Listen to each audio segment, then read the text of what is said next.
everyone and welcome to my channel. My name is Hermione and I'm about to say the most cliche YouTuber thing ever, and that is I feel like I haven't done this for a while. Sorry, I had to, but I really feel like I haven't filmed properly for a while, and I guess that's just what everyone's been doing because Christmas happened and then New Year, so everyone was pre-filming and that's what I did. And then I went away and then it was essay deadline season, which has just been, it's been a roller coaster of a ride. So I'm smiling on the outside, but I'm dead on the inside, so.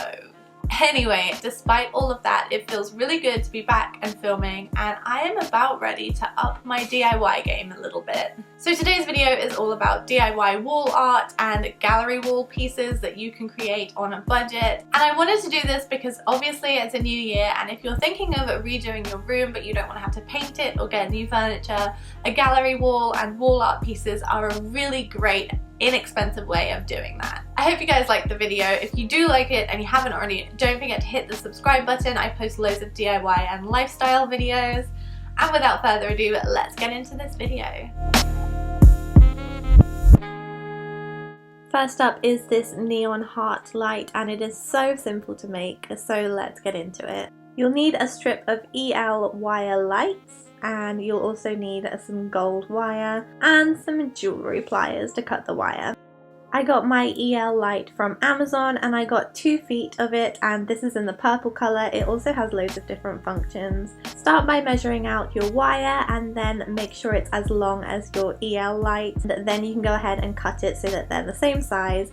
Once you've done that, you might want to cut a few small pieces of wire that you can use to tie around the shape. To make a heart shape, you'll need to find the midpoint of your wire and bend this into shape, and then you can create the curves on either side after doing so. The hard part is smoothing out the wire heart and getting the edges really nice and straight. So try your best at this, but it might not be perfect, and that's fine. Then you're going to want to attach your light. Go ahead and tie it to the end using a piece of the small wire that we cut earlier. And then using a glue gun, you can attach the light to the wire. Make sure to use a very small amount of glue as you do this. You don't want too much, otherwise it will just end up really blobby. If you're worried about the light getting hot, I wouldn't worry too much, but if you do, you can always use little pieces of wire instead of glue. That is up to you.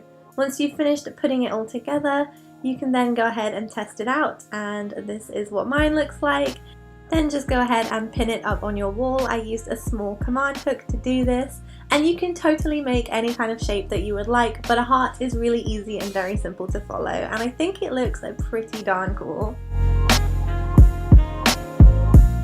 Next up is this confetti frame, and this is such a simple project to do if you want to try it.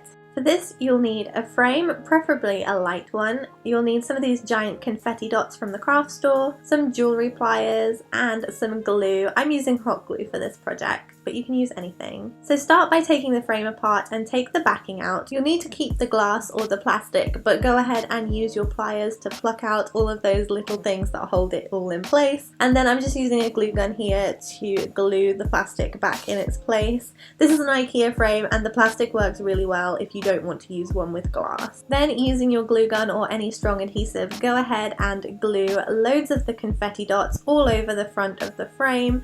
This looks so cool, and I'm doing mine in kind of like an ombre pattern, so there's more at the bottom than at the top.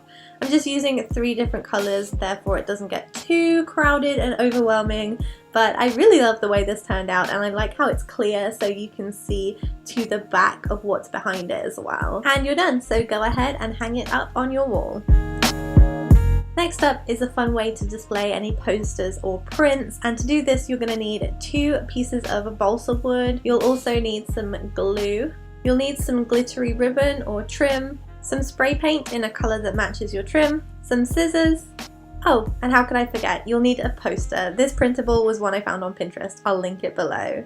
So go ahead and take your pieces of balsa wood and coat them in silver spray paint or whatever colour you're using. This gives it a nice base for when you glue down your glittery sequin trim, which is what I'm doing now. All you have to do is use some strong glue and then cut your trim down to size and stick it down.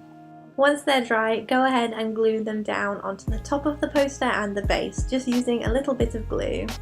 And to hang it up, you can either use twine or a little piece of wire, which I'm bending around my finger here, and then glue this on the back. And I love this so much because it was actually based off something I saw on Anthropologie's website, and I really liked it, but I was like, there is no way I'm spending loads of money on something I can make for cheap. So this is what I came up with. And lastly, I'm going to show you guys how to make this really cool color blocked frame. Take any old frame, some paints in the color of your choice, a paintbrush, and you'll also need some tape. Use your tape to create sections on your photo frame. You can create whatever kind of shapes you like. Geometric patterns would look really cool too, but I'm just drawing some lines. I actually cut the tape in half to get some thinner pieces as well.